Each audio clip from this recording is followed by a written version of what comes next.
कल्पना कीजिए, आप पूरी तरह से समझदार हैं, सब कुछ साफ साफ समझते हैं, लेकिन क्योंकि आप दुनिया से थोड़ा अलग सोचते हैं, आपका अपना परिवार ही आपको ऐसी जगह भेज देता है जहां से लोग जिंदा वापस नहीं आते, लौटती हैं तो सिर्फ लाशें। पेरिस 1985, एक ऐसा समय जब किसी औरत की आजादी को गुनाह माना जाता था और उसके गुस्से को पागलपन कहा जाता था। यह कहानी है यूजनी की, एक खूबसूरत और अमीर घर की लड़की, लेकिन वह बिल्कुल साधारण नहीं थी। उसके पास एक अनोखी शक्ति है, वह आत्माओं को देख सकती है और उनसे बात भी कर सकती है। उसका राज सिर्फ एक व्यक्ति जानता है, उसका भाई थियोफिल। वह समझता है कि जब भी यूजनी आत्माओं से जुड़ती है, उसकी सांसें तेज और भारी हो जाती हैं, लेकिन समाज इसे हिस्टीरिया या पागलपन कहकर नजरअंदाज कर देता है। धीरे धीरे यूजनी को मरे हुए लोगों से संदेश मिलने लगते हैं। एक दिन जब वो अपनी दादी के बाल बना रही होती है, उसे अपने मरे हुए दादा की आवाज सुनाई देती है। बिना किसी को बताए वह एक पुरानी दराज से एक कीमती हार निकाल लाती है, वही हार जो कई सालों से खोया हुआ था। यह देखकर दादी हैरान रह जाती है, लेकिन उसके पिता को इसमें सिर्फ बदनामी दिखाई देती है। उसके पिता को उसकी आजाद सोच, गरीबों के लिए दया और नियमों को न मानने की आदत पहले से ही पसंद नहीं थी। अब उन्हें लगता है कि उसकी यह शक्ति उसके पागलपन का सबूत है। अगली सुबह उसकी माँ उसे जगाती है, कहती है कि पिता उसे घुड़सवारी पर बाहर लेकर जा रहे हैं। यूजनी खुश हो जाती है। पिता का ऐसा स्नेह उसे बहुत कम मिला था, लेकिन सफर के दौरान कुछ अजीब लगता है। उसके पिता और भाई दोनों खामोश हैं। अचानक गाड़ी रुकती है। सामने एक बड़ी लोहे की डरावनी इमारत के गेट खड़े हैं। वह था महिलाओं का पागल खाना। एक पल में यूजनी सब समझ जाती है। उसके पिता उसे जोर से पकड़कर अंदर ढकेल देते हैं। वह चीखती है, गिड़गिड़ाती है और थियोफिल को पुकारती है, लेकिन वह शर्म से सिर झुकाए खड़ा रहता है। अब दरवाजे बंद हो जाते हैं और यूजनी एक ऐसे नरक में पहुंच जाती है जहां से निकलने का कोई रास्ता नहीं था। अंदर हालात बेहद भयावह हैं। वहां का चीफ डॉक्टर औरतों को मरीज नहीं बल्कि प्रयोग की चीज समझता है। यही उसकी दोस्ती लुइस से होती है, एक लड़की जिसे बेरहम मेडिकल प्रैक्टिसेस ने पूरी तरह से तोड़ दिया है। अमीर लोग तमाशे की तरह उसे हिप्नोटाइज करते देखते हैं, जहाँ उसे जबरदस्ती झटके दिलाए जाते हैं। वहाँ एक क्रूर नर्स भी है जिसका नाम जिनेविव है। वह बाहर से कठोर लेकिन अंदर से टूटी हुई है। एक दिन यूजनी जिनेविव को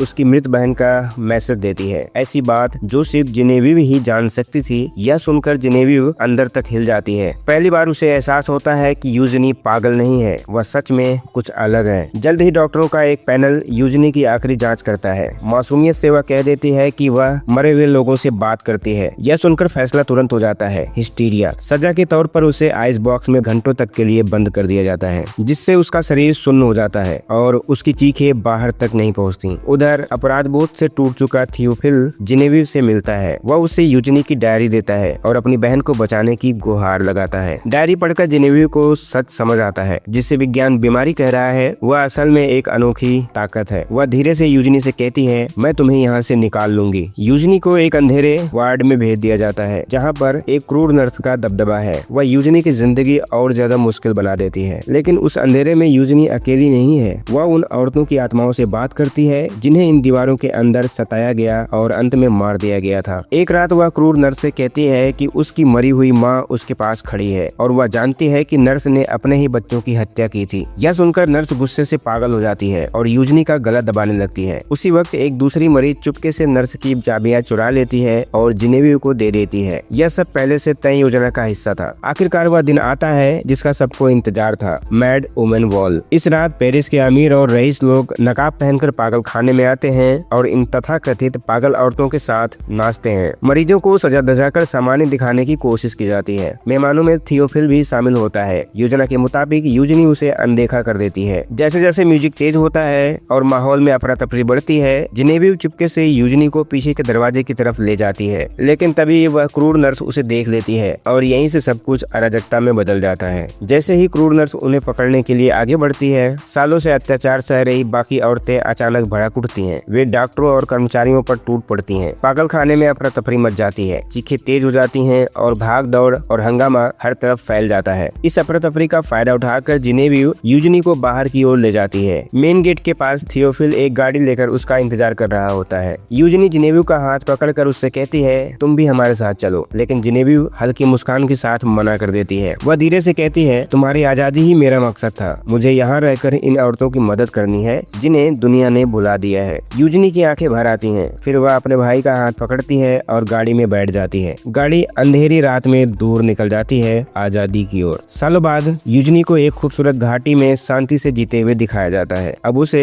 अपनी शक्ति से डर नहीं लगता। वह आत्माओं के साथ डर में नहीं बल्कि संतुलन और समझ के साथ जीती है। उसके चेहरे पर सुकून और एक सच्ची आजादी की मुस्कान है। इसी के साथ यह कहानी यहीं पर खत्म होती है। वीडियो अच्छा लगा हो तो लाइक करें, चैनल को सब्सक्राइब करना ना भूलें। मिलते हैं अगली कहानी में, तब तक के लिए धन्यवाद।